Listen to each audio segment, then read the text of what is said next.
Well, take a look at this. A terrifying tornado in southwestern Manitoba last night. The scale of the twister caught on camera by storm chasers. Police say those powerful winds lifted vehicles right off the road and tossed them like toys into a nearby field. Good evening. Thank you for joining us. At least 2 people were killed by that tornado. They were driving when the storm struck and were thrown right out of their vehicle. The twister touched down at around 8 p.m. in this rural community just south of the town of Virden near Brandon. Our Joe Scarpelli is there and has the latest.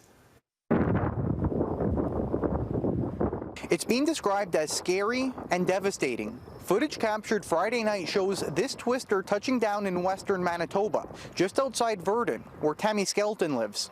And I'm looking at this thing going, go away, get out of my yard. When it did leave her yard, she says she followed, and watching the destruction it was leaving behind, she dialed 911. The lady, all I can hear her saying is, please slow down, I can't tell what you're saying. During that call, she says the twister flipped 2 vehicles in front of her. One man was trapped in an SUV. He was honking the horn, trying to alert help, trying to get someone to come and get him. They couldn't get to him because the hydro lines were down. The 54-year-old was taken to hospital with serious injuries. 2 people were in the second vehicle. Police say they were thrown when the tornado hit. After a bit, they started CPR on the second person, and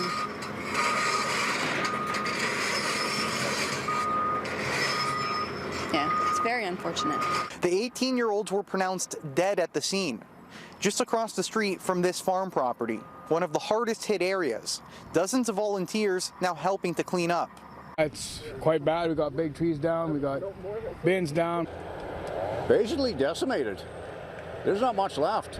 As pictures and videos of the tornado circulate online, the town's mayor is warning residents to stay back should another powerful storm emerge. A tornado, don't fool around with them. One minute it can be going that way, and the next minute it can take you right with it. Joe Scarpelli, Global News.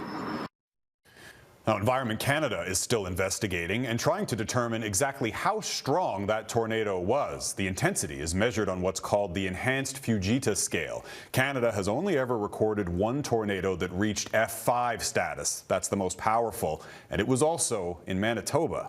Back in 2007, that twister ripped through the town of Elie, packing winds of over 420 kilometers an hour. Now, incredibly, no one was killed or seriously injured. Canada's deadliest tornado was way back in 1912. What became known as the Regina cyclone devastated that city, tearing through a residential area and its downtown, killing 28 people. Well, another twister in Edmonton in 1987 was both the second deadliest and the costliest, ripping through the city and causing more than $300 million in damage.